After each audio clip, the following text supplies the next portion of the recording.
Alright guys, here's the next day and here's the bumper all finished in primer. Looks really nice. This one's going out to Harold. It's going to go on his SPM kit.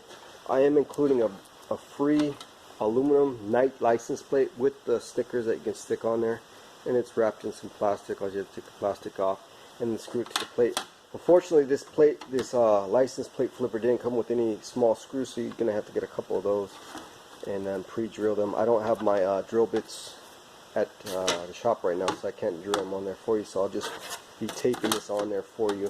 When you get it, Harold, just go ahead and pre-drill it and screw tiny little screws in there.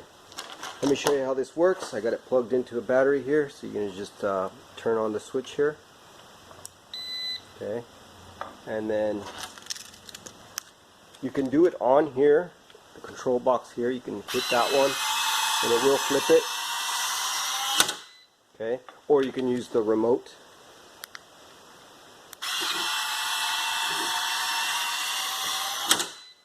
It's that simple. Okay, and it has a little sensor light right here letting you know that you flipped it.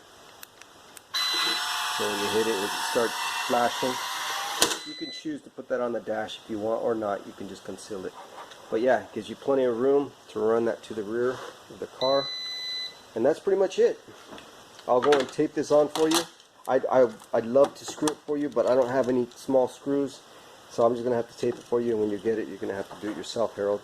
But yeah, that's it in a nutshell. Hope you enjoy it. I can't wait to see videos of you installing this on the SPM kit, man. Take care. This is Jacob, NightRiderShop.com.